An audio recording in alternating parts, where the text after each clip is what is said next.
Ang unang round ay tapos na. Ang grupo ay lumabas upang kumain ng isang bagay. Pinakain niya siya ng isang skewer ng karne, pinapakiusapan siya, halika, ipasok mo. Seiya. Ang babae ay masayang kumain ng skewer, ang kanyang mga mata ay nanlalaki sa gulat habang sumisigaw, brother, napakasarap nito.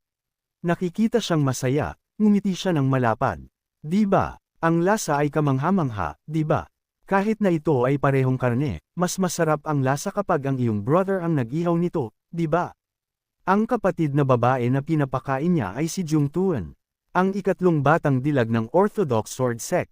Si Jung Shaolian, na nakatayo sa gitna tulad ng isang third wheel, ay hindi man lang malunok ang kanyang sariling pagkain. Ngayon, nakaupo sila sa bakuran ng pamilyang Tree na nag-e-enjoy sa barbecue. Ang ina ay magaling sa lahat ng bagay, pero ang kanyang pagluluto ay katamtaman lang. Kung gusto mong kumain ng maayos, kailangan mong matutong magluto sa iyong sarili. Sa tingin ko ang pagkain ay isa sa 3 dakilang kagalakan sa buhay. Ang matandang babae ay tumanggo ng may malapad na ngiti. Pagkatapos kumain ng karne na inihaw ni Chi, sa wakas ay naunawaan niya, bakit ang iyong skill ay mas magaling pa kaysa sa akin. Ipinaalala ni Jung Shaolian sa kanyang kapatid na babae, kung tuluan, kumakain ka ng napakaganda. Tandaan mong manguya ng mabagal. Pero naramdaman ng babae na ang karne ay natutunaw sa kanyang bibig bago pa man niya ito makagat. Ang mga mata ni Jung Shaolian ay nagningning sa emosyon habang nakatingin sa kanyang kapatid na babae. Matagal na nung huli niyang nakitang ganito kasaya si Jung Tulin.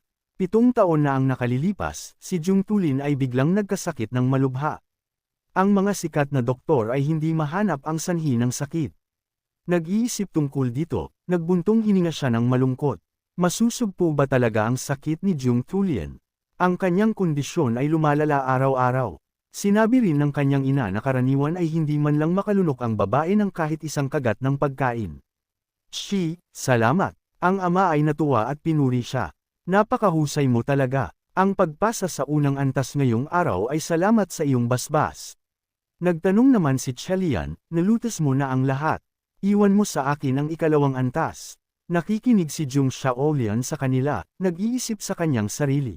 Kung noong una to, tiyak na may isip ko na nagmamayabang siya. Ang batang ito ay hindi isang ordinaryong tao. Ang sino man na hindi tanga ay makakakita noon.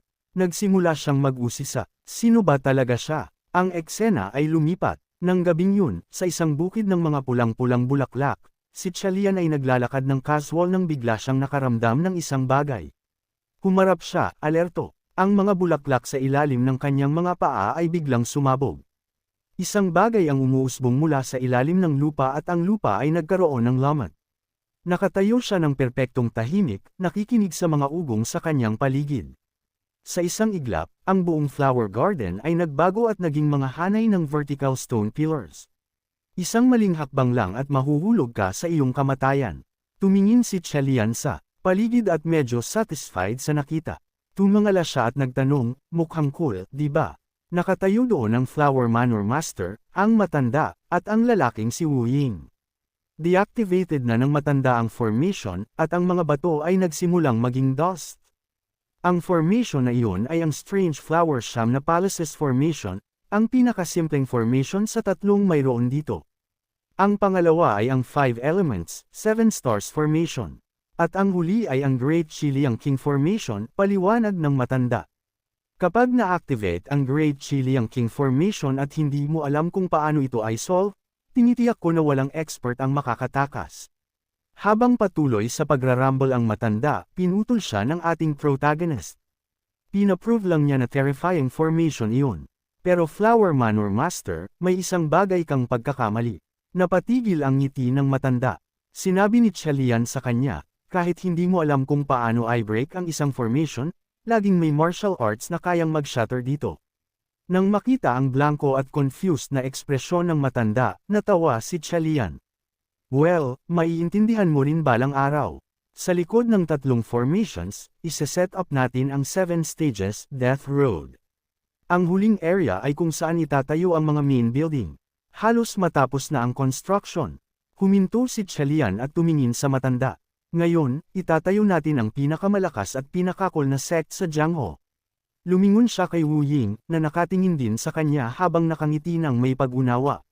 Nahanap na natin ang mga bakas ng Wind God, tulad ng inaasahan natin. Bahagyang tumango si Chalian bilang pagtanggap sa balita. Bukas, ako mismo ang pupunta para hanapin siya. Kumislap ang hinala sa mga mata ni Wu Ying. Pero bakit biglaan? May tao ka bang gustong bigyan ng gift? Tinitigan siya ni Chalian ng walang ekspresyon. Hindi tayo ganoon ka-close. Huwag mo akong itis. Wu Ying, napakasama ng habit mong iyan. Alam mo na ang sagot pero nagtatanong ka pa rin para mang-probe. Pilit na natawa si Wu Ying. Ha, pasensya na. Sa totoo lang, hindi kita matagalan. Ang night scenery ay laging nagpapasaya sa puso ko. Kahit hindi ko alam ang dahilan, may cause ba na hindi ko alam.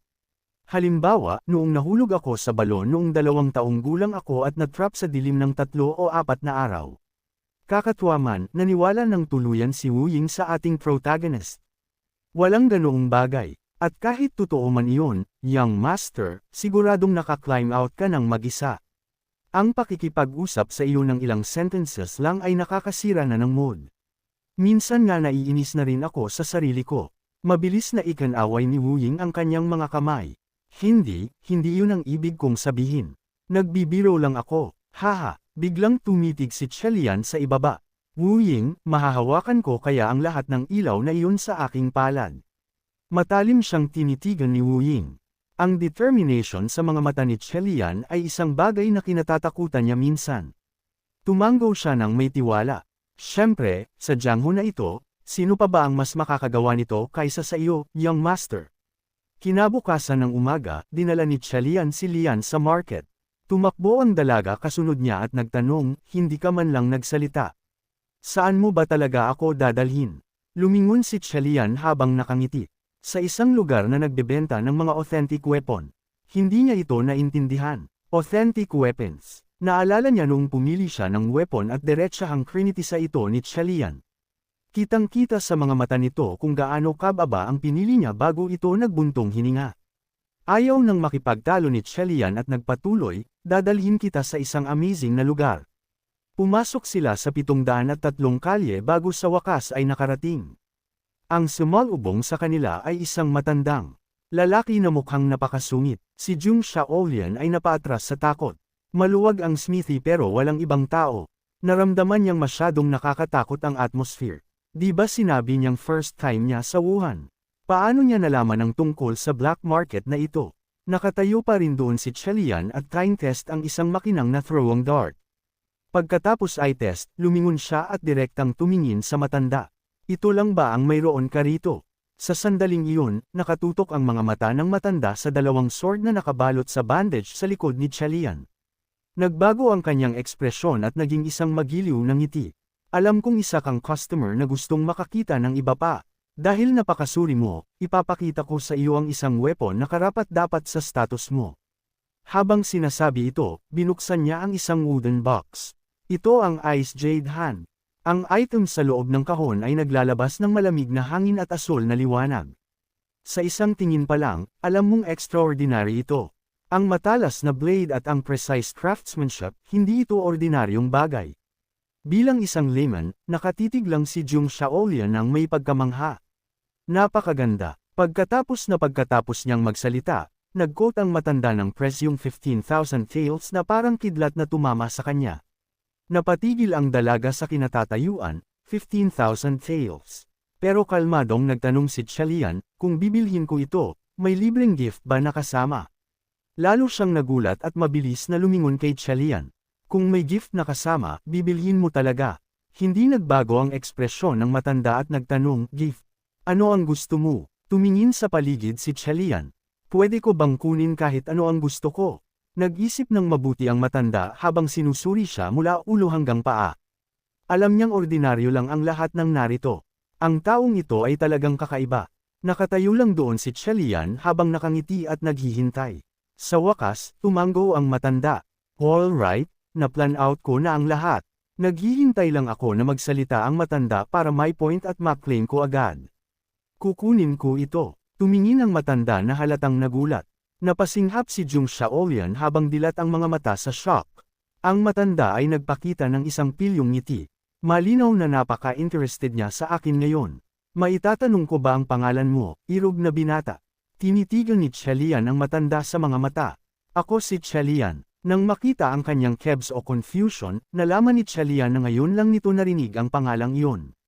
Pero pagkatapos ay inilipat ng matanda ang tingin mula kay Chelian patungo sa item na pinili nito. Isipin mo ngang nakilala ng batang ito ang bagay na iyon. Ibig sabihin ba nito ay napakalakas ng kanyang sect o ng kanyang internal energy? Maaari kayang may kaugnayan ito sa mga legendary blades. Sa muling pagtingin sa binatang ito, halatang na-intimidate ang matanda. Pero ang pangako ay pangako. Pinaliliit niya ang kanyang mga mata habang nakangiti. Ang bagay na ito ay nakahanap na rin ng kanyang master. Makikita ko pa kaya kayo muli sa hinaharap. Tikhim ni Chelian nang hindi siya tinatanggihan. Ang matanda ay napaka-generous sa kanyang business, na nagsasabing, isinama mo na rin naman ang gift para sa akin. Ngangat-ngat at ngumiti lang sila sa isa't isa ng may unspoken understanding, habang si Jung Shaolian ay nakatayo sa gilid na bewildered at walang naiintindihan. Malinaw na parang may mali, pero hindi niya ito ma-prove. Isang fair trade. Tapos na ang deal. Pumunta sila sa stream para hugasan ang mga item, at doon na siya tuluyang nagwala. Sumigaw siya, tanga ka ba? Paano ka nakagastos ng 15,000 taels sa isang pares ng throwing knives, at ang bonus item na hiningi mo ay isang ragged glove lang? Crazy ka ba o plain stupid? Hindi, isa, kang crazy idiot. Napahawak siya sa kanyang ulo, gustong-gusto ng kaladkarin si Chelian pabalik para i-return ang mga gamit ngayon din. Pero inignore lang siya ni Chelian ng cool at kinuha ang mga item ng walang kaimik-imik. Pero hindi ito tumigil sa pagtakbo sa paligid niya at pagtatanong, sandali, saan mo nakuha ang lahat ng perang iyon? Wala ka namang ginagawang shady, di ba? O baka isa kang rich young master? Pagkatapos nitong magdaldal ng ilang sandali, natapos linisin ni Chelian ang mga item at inabot ang kamay sa kanya. Masyado kang maingay. Iabot mo ang kamay mo. Mabilis na umiling ang dalaga. Hindi ko kailangan ng glove. Kailangan kong magpaliwanag. Isuot mo ito. Makakatulong ito para ma-improve ang martial arts mo. Nakastock ka sa level 7, di ba? Natulala si Jung Shaolian. Ano? Paano mo nalaman? Kalmadong hinawakan ni Chelian ang kamay niya. Sa mundong ito, walang bagay na hindi ko alam. Hindi pa rin makapaniwala si Jung Shaolian. Glove lang ito. Makakatulong ba talaga ito sa akin? Kung pinalalabas mo lang ako, bago pa man siya makatapos, hinigpitan ni Chelian ang hawak sa kamay niya. Ginamit niya ang dalawang kamay para hawakan ang mga kamay nito, nakatitig sa kanyang mga mata, at nagsimulang i-brainwash siya. Kahit mukha itong unremarkable, may dala itong napaka-special na power. Kapag isinuot mo ang glove, kailangan mong panatilihin ang isang reverent heart para maramdaman ito. Subukan mong isuot. Inilagay ito ni Chelian ng direkta sa kamay niya. Ngayon lang tumingin ng malapitan si Jung Shaolian. Oh, transparent glove pala ito. Ang strange. Pagkasuot niya rito, nakaramdam siya ng smooth sensation at isang burst of power ang nag-radiate palabas. Isang malamig na breeze ang humihip at ang katawan niya ay naramdamang napakahan na para bang makakalipad siya. Ngayon ay wala na siyang choice kundi maniwala. Hindi ito magkasya sa utak niya. Sumigaw siya kay Chelian, ano ito? Napaka-strange na power. Pakiramdam ko ay inoabsorb ng glove ang essence of heaven and earth patungo sa akin. Ano ba talaga ito? Lalong lumalakas ang kapangyarihan. Nakatayo lang si Chelian sa gilid, nanunood na may napakaseryosong ekspresyon.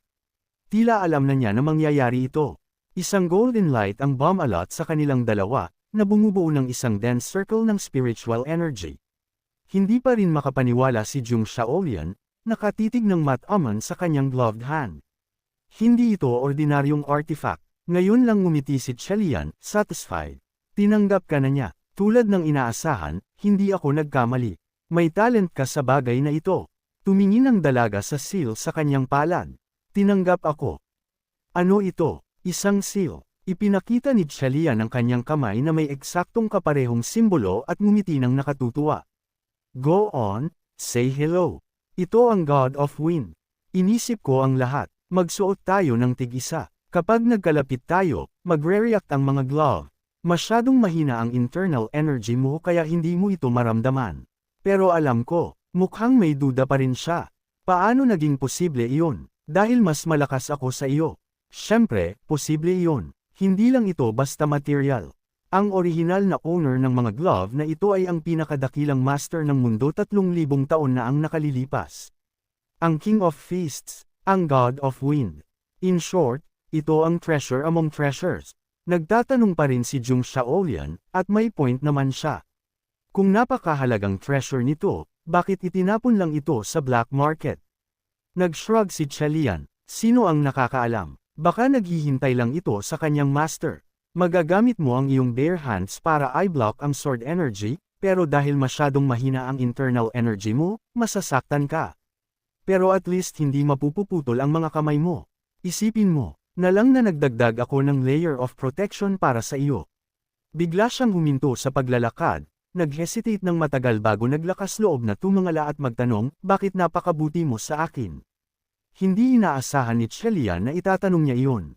Masyado talagang sensitive ang mga babae. Tumingin si Chalian sa mukha niya, ngumiti ng malambot, pero hindi nagpaliwanag. Ang pagkaalam ay sapat na.